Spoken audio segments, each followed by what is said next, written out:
ایک وظیفہ بتاؤں آپ کو. آج کل لوگ ملتے ہیں تو وہ روزی کے سلسلے میں، کاروبار کے سلسلے میں، پیسوں کے سلسلے میں بہت پریشان حال ہے. بہت ہی مجرب ایک عمل ہے، بہت گہرا عمل ہے، سمجھنے کے لائق عمل ہے. اگر آپ یہ عمل کرو گے نا تو انشاءاللہ روزی کے اعتبار سے، آپ پیسوں کے اعتبار سے کبھی پریشان نہیں رہو گے انشاءاللہ. ایک قاری صاحب مجھے کہنے لگے کہ بیٹا، خلاصہ سنا رہا ہوں پوری بات کا، آج سے 17 سال پہلے بیٹا پیسے نہیں ہو رہے تھے، قرآن کریم پڑھاتا تھا، 2700 روپے تنخواہ ملتی تھی، 1000 روپے امی ابو کو دیتا تھا، تو 1700 روپے میں گھر کا نظام نہیں چلتا تھا. تو ہر بار قرضہ. اب وہ قرض لیں گے تو ادا کیسے کریں گے؟ پیسے تو 1700 مل رہے ہیں، 2700 مل رہے ہیں، 1000 امی ابو کو دے رہا ہوں، 1700 میں رکھ رہا ہوں. تو بیٹا بہت پریشان رہتا تھا. گھر والوں سے مشورہ کیا. میرے ایک دوست نے کہا قاری صاحب فکر نہ کرو، آپ میرے یہاں آ جاؤ، گلے پہ بیٹھو، میں آپ کو پیٹ بھر کے پیسے دوں گا. تو گھر والوں نے کہا اچھی بات ہے، آپ پڑھانا چھوڑ دو، گھر میں حالات بہت ہیں، تکلیف بہت ہے، پیسوں کی کمی ہے، بار قرضہ ہو رہا ہے، تو آپ ان کی دکان پہ بیٹھ جاؤ. قاری صاحب مجھے خود سنا رہے ہیں. تو میں نے کہا کہ بھائی ہر چیز کا مشورہ ایک مفتی صاحب سے میں کرتا ہوں، ایک بزرگ سے، تو حضرت سے کہہ دیتا ہوں کہ حضرت میں پڑھانا چھوڑ رہا ہوں، اور اس لیے چھوڑ رہا ہوں کہ میرے کو پیسے کی کمی ہے، بار قرضہ ہو رہا ہے، اور وہ قرضہ میں ادا نہیں کر سکتا، اور قرض کے بوجھ تلے میں زندگی گزارنا نہیں چاہتا. اور ہمارے ایک دوست ہیں، وہ یوں کہہ رہے ہیں کہ آپ میرے کاؤنٹر پہ بیٹھ جاؤ شو روم پہ، میں آپ کو پیٹ بھر کے پیسہ دوں گا. تو میں پڑھانا چھوڑ رہا ہوں. ابھی تک آپ سے مشورہ کیا تو آخری مشورہ بھی آپ سے کر دوں.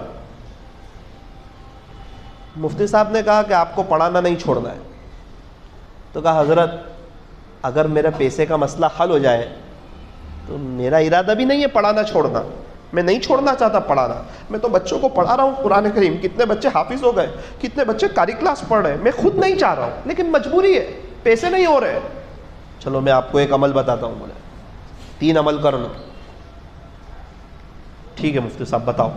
پہلا عمل، آپ کی جتنی تنخواہ ہے نا، جب آپ کو تنخواہ ملے نا مہینے کے آخر میں، اس میں سے 2.5% اللہ کے لیے نکالنا. میں نے کہا مفتی صاحب یعنی؟ بولے 1000 پر 25 روپے. میں نے کہا مفتی صاحب یہی پیسے تو نہیں ہو رہے. میں آپ کو وہی تو کہہ رہا ہوں کہ یہ پیسے بھی نہیں ہو رہے اور آپ کہتے ہو کہ اس میں سے بھی نکالنا اللہ کے لیے، کیسے چلے گا؟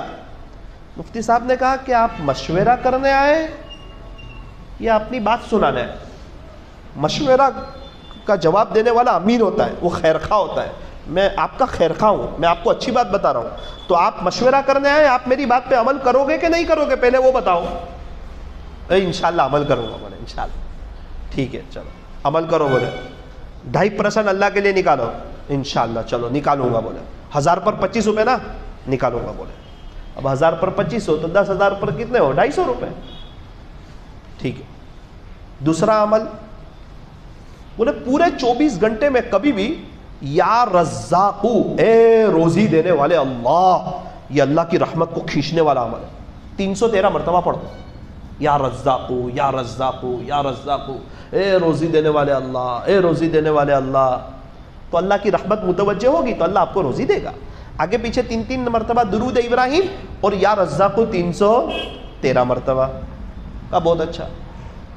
تیسرا عمل آخری، 2 رکعت چاشکی پڑھو. 10 سے 12 میں 2 رکعت چاشکی پڑھو، اور پہلی رکعت میں سورہ فاتحہ کے بعد 7ویں پارے میں ہے، 5واں رکوع ختم ہوتا ہے وہاں، ربنا انزل علینا مائدۃ من السماء تکون لنا عیدا لاولنا وآخرنا وآیۃ منک وارزقنا وانت خیر الرازقین. پیارے اللہ آپ ہمیں روزی دیجئے کیونکہ بے شک آپ ہی بہترین روزی دینے والے ہیں. اتنا پڑھو، 2-3 لائنیں، اور رکوع کر دو. اور دوسری رکعت میں سورہ فاتحہ کے بعد 12ویں پارے کی پہلی آیت، وَمَا مِن دَابَّةٍ فِي الْأَرْضِ إِلَّا عَلَى اللَّهِ رِزْقُهَا وَيَعْلَمُ مُسْتَقَرَّهَا وَمُسْتَوْدَعَهَا كُلٌّ فِي كِتَابٍ مُبِينٍ، جس میں اللہ تعالیٰ نے ہر جاندار سے رزق کا وعدہ کیا ہے. اللہ تعالیٰ نے رزق کی ذمہ داری لی ہے. یہ دونوں آیات اللہ کی رحمت کو کھینچنے والی ہے. خلاصہ ہے کہ اس کی برکت سے اللہ آپ کو مالا مال کر دے گا. تو آپ اس طرح 2 رکعت پڑھو. کسی کو یاد نہ ہو وہ کیا کرے، کہ قل یا ایھا الکافرون قل هو اللہ احد، اور سلام پھیر کے پڑھ لے موبائل میں 7ویں پارے کے 5ویں رکوع کے اوپر ربنا انزل علینا وارزقنا وانت خیر الرازقین تک، اور اس کے بعد 12ویں پارے کی پہلی آیت پڑھ لے۔ قاری صاحب کہتے ہیں مولانا وہاں سے تو میں آ گیا اور گھر والوں کو بتایا کہ میں نوکری نہیں کرنے والا ہوں، واپس قرآن پڑھاؤں گا، تو گھر والے تو ناراض ہونے لگے کہ 1700 روپے میں گھر نہیں چل رہا ہے، اور ساری باتیں بتائی۔ اب 1700 روپے میں سے آپ اللہ کے نام پر بھی نکالو گے تو اور کم ہو جائیں گے۔ مولانا آپ کو کیا بتاؤں، 17 سال ہو گئے، وہ دن آج کی گھڑی، حج بھی کیا، عمرے بھی کیے، پیسوں کے اعتبار سے کبھی بھی کوئی پریشانی نہیں دیکھی، اور الحمدللہ آج سے 6 مہینے پہلے کیا شاندار انہوں نے ایک گھر، ایک بنگلے جیسا بنایا، اس میں خود دعا کر کے آیا۔ مولانا آپ آئے تھے نا دعا کرانے 6 مہینے پہلے، میں نے کہا ہاں، یہ سب اس وظیفے کی برکت سے اللہ نے گھر، شاندار بنگلہ بھی دے دیا، حج بھی کرا دیا، عمرے بھی کرا دیے، اور پیسوں کے اعتبار سے تو کبھی کوئی تکلیف ہی نہیں دیکھی۔ اس کے بعد مجھے پتا چلا کہ بہت سے اللہ والے ہی عمل کر رہے ہیں۔ اللہ اکبر کبیرہ۔ تو نیت کرو، انشاءاللہ کریں گے انشاءاللہ۔ 20,000 روپے مہینے کے آخر میں آوے تو 500 اللہ کے نام پہ دے دینے کے، للہ رقم، مسجد میں بھی دے سکتے ہیں، مدرسے میں بھی دے سکتے ہیں، جماعت کو اس میں کھانا بھی کھلا سکتے ہیں، کوئی پابندی نہیں، اللہ کے نام پہ نکالنا ہے، وہ صدقہ نہیں ہے، وہ للہ رقم ہے۔